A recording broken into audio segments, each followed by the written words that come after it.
Some yellow pages. Yeah. 28th of October, Unit 9 pitch. Introduce yourselves and then start. I'm Joseph Wilkinson, I'm the cameraman. I'm Chloe Rivar, the director. Well, I'm Tamid, my name is Tamid Rahman and I'm the lighting man. So this is our idea of Four of a Kind. The synopsis of Four of a Kind is it's a Western parody film set around four characters fighting over a treasure of gold. We have it so they start off in a saloon where all of them hear about this, where the bandit hears about this this gold from the bartender, and so the person, the wimp overhears it, and he goes to the sheriff in order to get the bandit. So because he owns a loan to the bandit. It's really complex. And then they all go off to find this treasure, but the half-wit's there. He doesn't know about it. He's just there in an unlikely circumstance. Then they all have a shootout over the gold, but the half-wit wins, which is like the unlikely outcome of it all. I don't know what to say about Corey's research. Corey researched into film codes and conventions, so like the codes and conventions of Western movies, and like, what he found out was obviously like they're set in very dry lands in like usually Southern America, places like Texas and things. And the music codes and conventions, obviously Corey's the sound person, so it was more apt for him to do that research, to find out what music is used to enhance suspense during shootouts and things like that. And then my research, I did research into character analysis, so the types of characters you would expect to see in a Western film, such as like your typical characters like your Clint Eastwood type cowboy, kind of your hard man if you like, doesn't tend to show emotion and has a lot of skills in combat scenarios. And also your weak females, because obviously the time when it was set, like going back to historical context, obviously women were seen as the weaker gender, so that is always implemented in the film. So it was important for us to not have a weak female to relate to current times. And then I did research into, my primary research focused on target audience, and I used my questionnaire to find out what target audience we were looking at. So our primary is 15 to 20, slightly male and of white ethnicity, as per my questionnaire, like I said. The responses we received were slightly male orientated and of white ethnicity. They're of DE on the socio-economic scale, obviously due to their age, they're not at that level where they'd be very high up on the job ladder, and they'd more than likely be students. Or just starting out, there'd be aspirers, explorers and strugglers. Aspirers because obviously they have future goals and aspirations, and they seek status in the environment around them. Explorers because they're open to new experiences and try new things. Obviously because they're young, they're more open to that and willing to do that. And strugglers because they have little to no money and are disorganised. And they're trying to work with the skills that they've got, which isn't as many as other people would have if they're older. The secondary audience is 45 plus, and it's non-gender or ethnic specific, so obviously we can accommodate a wider audience by not going into specifics on that one. And they're of BC on the socio-economic scale because they've obviously had that chance to work up the career ladder. I didn't put A because I thought at 45 you might not have reached that promotion yet that you need to be in a higher position, but obviously they will have strength and power behind them. They're succeeders and resigned. Succeeders because, as I said, they'll be in a managerial role at that stage but might not be at the top of their game. And resigned because they're traditional values because of when they were raised. And Okay, so research here. So basically, what I've researched into, my specific research here, so I've looked at the codes and conventions of Western movies. Because I didn't know nothing about Western movies, I was clueless on what it was. So just to get me started off, I looked at some of the movie clips, and it kind of gave me an idea of what Western movies are like. So I've looked at a movie called, just a movie clip. It's called Once Upon a Time. Yeah. So back in the day, and I saw in the clip like the first thing I noticed was the camera shots. Like it's based around the face. Yeah. So they have a lot of those camera shots, which I think represents how powerful and how weak the actor is or the character. So like you see the bandit, the camera's going past his eyes, and then you see like the wimp. He's like far ahead, which is basically trying to say that he looks very small and vulnerable. So I've also looked at a website, it's called the Western Film Plots, and it told me like, basically in theory wise, like Western movies they're fast paced, it's mainly good versus bad and evil versus virtue. Yeah, back then it was just telling me more about like how short Western movies were like. So A Million Ways to Die in the West, that's more of like a modern Western movie. That's another one I looked at, and it was very different from before and back in the days. And Shanghai Noon, that was like a comedy, and that was different. Why? Because the wimp and the bandit, they team up together, so it's like a different storyline even though it was a Western movie. Another thing I did was a questionnaire, but I sent it out to a lot of people and I've only got 6 responses, so I just took it from there and just totaled it up, yeah. And I also held a Vox Box and interviewed 3 people, and they all gave me like similar ideas on what they expect to see in a Western film, which is something like they want to see cowboys, they want to see shootouts, they want to see, you know, a sheriff, things like that. Okay, so our inspirations for the film were watching A Million Ways to Die in the West. I'll show you the clip first and then I'll talk about it after.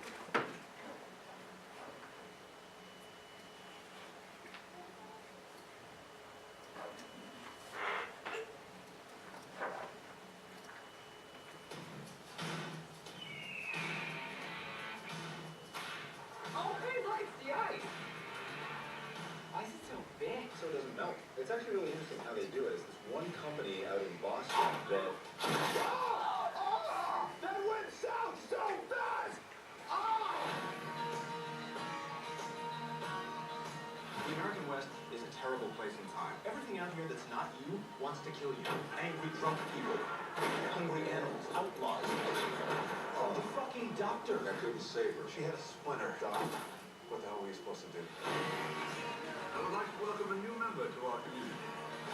Welcome to our awesome town. What's with this fair? Every year people die. Really? Everybody hold still. People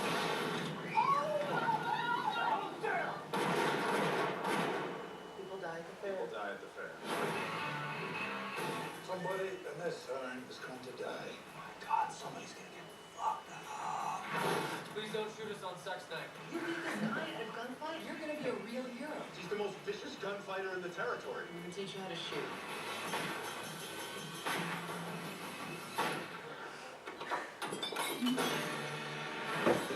Oh my God, I just broke up with her. Quick, just pretend you're my girlfriend. I'm his girlfriend. A lot of sexual activity. All the time. I live inside her.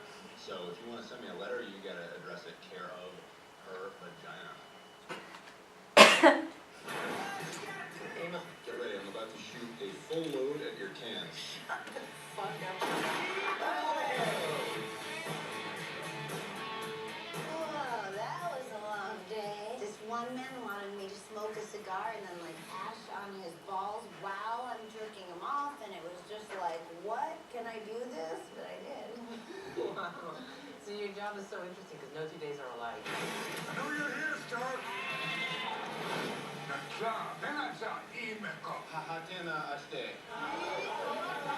Mila kunis, mila kunis. Thank George. Neglect. Ciao, Pancho.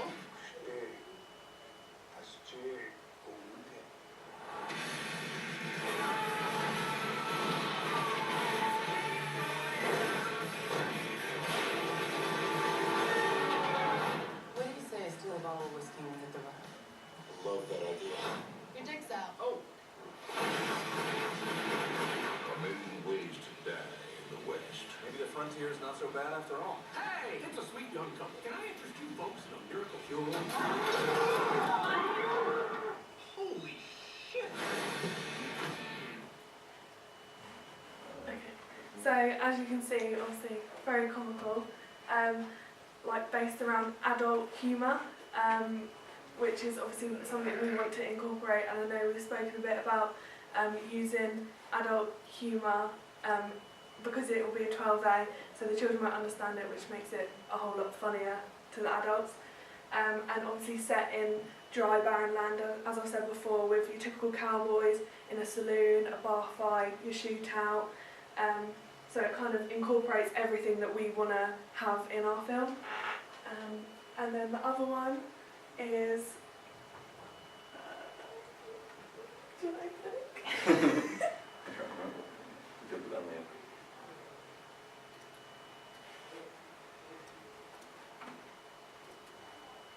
The Good, Bad and the Ugly.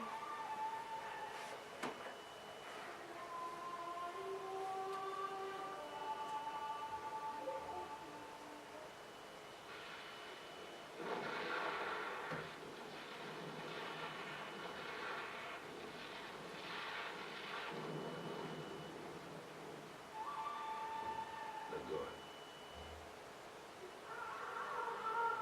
The bad. The ugly.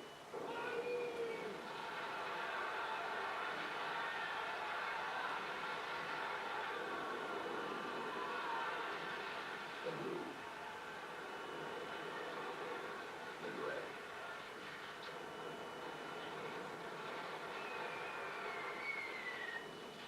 The Civil War. Do you want to stop? Yeah. So in this one, obviously, it's set a lot. It was filmed a long time before the other one, but that one has a narrator in the background, which is something that we want to incorporate in our film because we don't think it's very heavily used during Western films, and it's something we'd like to use, and we're going to use that to enhance the comedy element that we have, and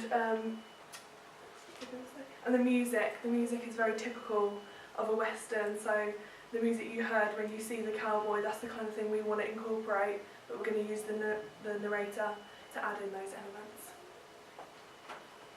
So we also have a production mood board, which is in the style of a trailer that we've made, and it will show a lot of the style of sort of comedy and the style of film that we want to go with.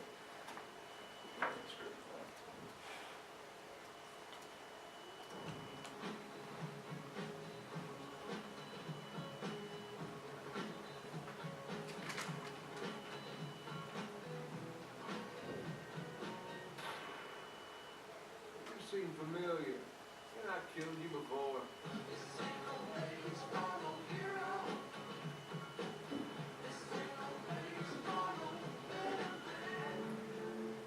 The weary gunfighter walked slowly through the saloon. The long miles from Cheyenne had taken their toll. Who's saying that still? Hey, oh, you want to see more death? All we gotta do is get up and walk out the front door.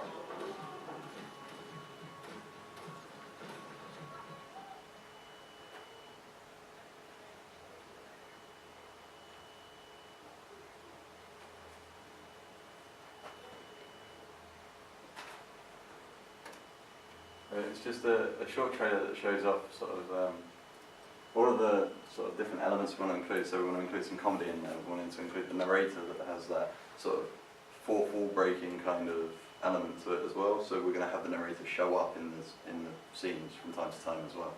So it's not just a random sort of obscure voice, it's an actual character.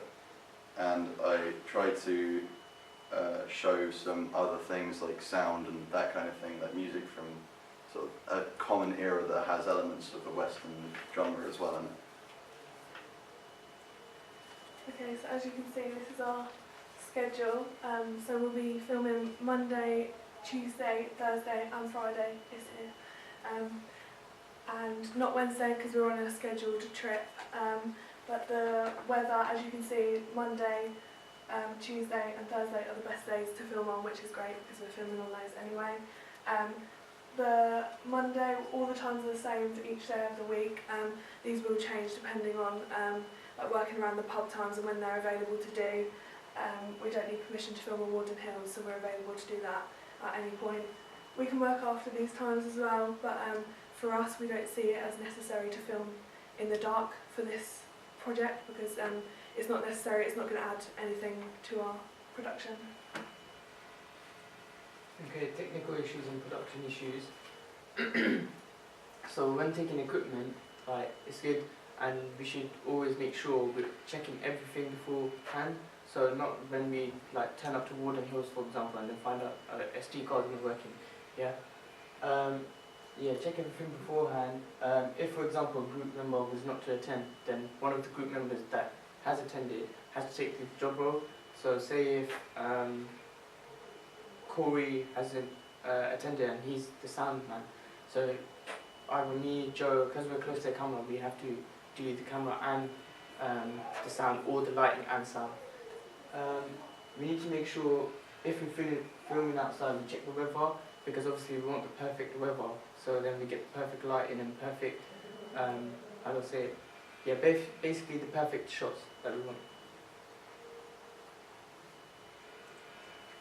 So I heavily researched into the construction and making of props, and that number one was because that was the part I was most worried about when I went into the unit, and also because I knew I could get a lot of information out of it straight away.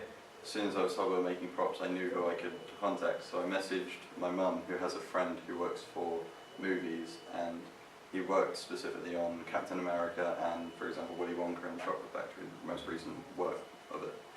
And he creates props, and he was giving us a lot of constructive like ideas on how to make the props and how to sort of utilize the designing and make it all focused into the specific areas that we needed it. And then I sent some of the information away to other people in my group so that they could also harness the information that I gathered as well. I also looked up a lot of different models and props and how they made it online, so I could see how they wanted to design, say, a pistol. When I was working with Hamid, and I was going to send him that so he could sort of help him even more. And then I looked up how to create a chest out of it, like wood and everything, because I didn't know how to do it and I've never done it before. So I needed a lot of constructive work on that.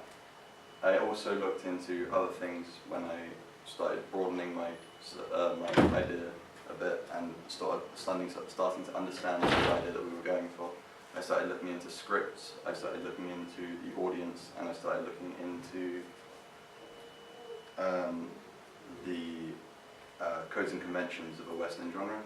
And all of this was so that when we came to writing a script, I could sit down and hand in a lot of constructive input to the script writing process and to the shot lists and that area of thing, so that my camera roll was going to be improved drastically as well when shooting the film. So me and Corey are doing a chest of gold, and we've actually decided the dimensions and everything already. We're going to be making it out of a wooden pallet that we've got out of one of our friends. We've asked him for a wooden pallet and he's given it to us. And we've decided that we want to get the dimensions for the box for the base of the chest anyway. We're going a 55 centimetre by 30 centimetre by 15 centimetre box. And then the lid will be 55 by 30 by 5 centimetres. And this is so that we can make it so it will open and close and be the correct size. When it's closed together, it will just be a square box. Is it handheld? It's going to be around this size-ish. 50 centimetres or 50 inches? centimetres, like that. So that's not going to be centimetres. Well, that's 30 centimetres, isn't it? That's 30. Did you say 50 or 15? 50. 50. Oh, Yes. Yeah. 15. 50. Tracy thought it was like tiny little. Yeah. We're also going to be putting a false bottom in the box so we can easily fill it with gold, so we don't have to put as much gold in it, so it won't be as heavy and that kind of thing as well. We're also going to be weathering the box, so we want to make it look like it's from that time and era, and it looks like it's been buried for a really long time. So we're going to be weathering it with a heat gun and make it like brown. Then we're going to paint it with some wood varnish, Once we've painted it with the wood varnish, we're going to start chipping away at it with a hammer and chisel, just so it can start getting some grooves in the wood. Then we're going to rub it in like deeply with painting on a logo and some wording around it, so it looks a bit more authentic for the era that we're going for as well.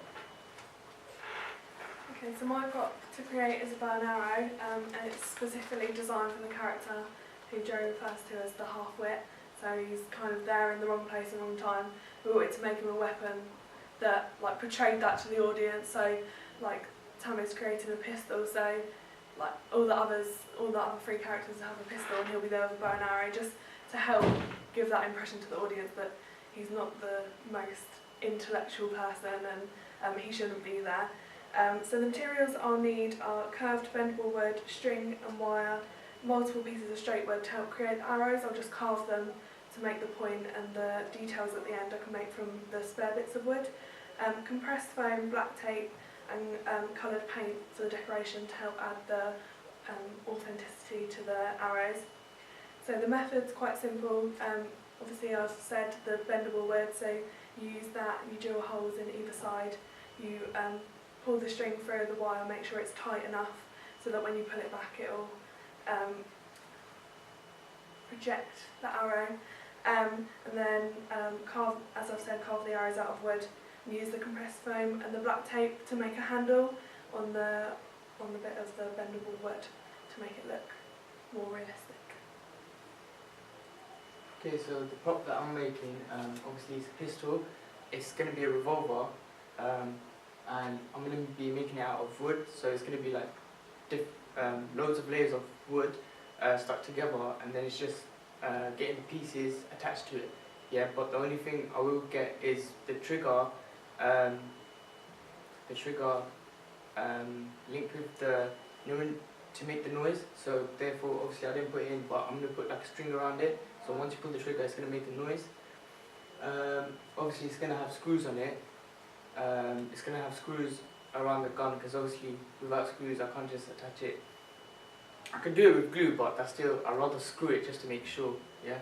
And obviously it's going to be used in the movie for a shootout, so obviously the prop that I'm going to be making is going to be used for the shootout, and it's going to be made in the workshop. So the resources, so for the costumes are like cowboy hats, baggy jeans, a belt with a massive buckle, because obviously back then they had massive buckles on the belts, a white check shirt and a waistcoat. I was thinking to consider whether we should have, you know, them leather Chelsea boots, more like a cowboy kind of thing, but I'll have to check with my group. Okay, so my role is the director, which means I'll be in charge of keeping my group organised. I pride myself on time management, so I'm hoping that will help my group to be done on time, within good time, keeping to the schedule, making sure I'm happy with the shots, the set, the way everything's laid out. Also, like the smooth running of production, as I just said, and like delegating roles within my group, depending on people's strengths and abilities. And also helping anyone within my group that would need help. Corey is in charge of sound, so he would like to recreate the stereotypical Western sound using the music. When like the bandit walks in, he'll have his own theme tune, if you like, and he'll be aiming to provide crisp and clean audio just to help. And he'll be working with like Joe and myself to help create the sound and the vision that we're looking for. I'm going to be the cameraman. So firstly I'm going to be using an XF100 camera.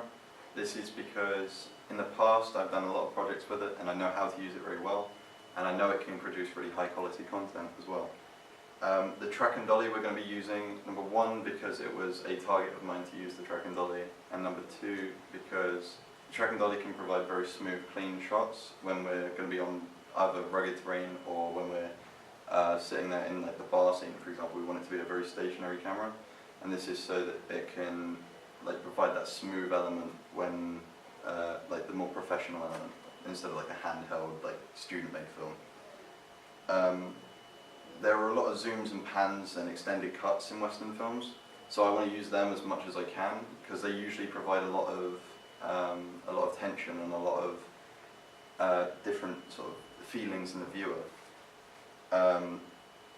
And when you use zooms and when you use pans and all of that, it's going to be very very diverse in the elements that we're going to be using them. There's a thing called stable camera versus shaky camera as well. So it's to do with the feeling of the protagonist that we're most focused on, and at the time. And if they're unnerved, we're going to try and keep it so the camera is stable as possible. And as soon as they start feeling any nervous tension at all, it starts shaking a bit more and more and more. So you can sort of start getting that feeling of unnervousness when you're looking at them on camera, not just from their action. And I'll be working with everyone else in my group, so I'll be working with Chloe in order to understand what shot she wants exactly. I'll be working with Tamid in order to get the lighting exactly how I need it to be. I'll be working with Corey so that I don't have the mic on camera and that kind of thing, so he knows what's going on with the camera and where it's going to be. Yeah. So you obviously, as you just see 2 bullet points, to elaborate on it, obviously I'm responsible for the lighting. So as Joe said, I'm going to have to be stuck with him, make sure the lighting's in the right position, so the way he wants it. Obviously that's kind of one of the main things, because if the lighting's not in the right position, it can make a huge difference for our film, because obviously you can make it in one position and obviously it's up to him, but it might be too bright and that may not be how we want it to be. And obviously for the prop, which is pistol, I'm going to be making the pistol. Any questions? Thank you. Do you want to go first this time? Yes, so absolutely love the idea. I think you've really thought it through, and now I think it's just about execution. One of the main things that popped into my head, so you've got that whole long list of costumes. Where are you getting those from? Have you sourced any of those yet? We haven't sourced any of them yet, but I'll probably take on the role of going through charity shops to find the kind of things that we would. And have you kind of discussed budget and all those kind of things? We haven't discussed that yet. Okay, that's the thing that I think you need to think about, because I think with Western, I think costumes are key. I think that's really going to sell the idea. But even before charity shops, there's a case of Dad's wardrobe at home. Yeah, because you said about those boots, and they're actually perfect, those Chelsea yeah, kind of absolutely. boots. So before you start spending money, see what you've kind of got at your disposal. If you haven't got a lot in the prop store, feel free to have a look, just whatever you can kind of scavenge together, but I think it is going to be really, really important. Okay.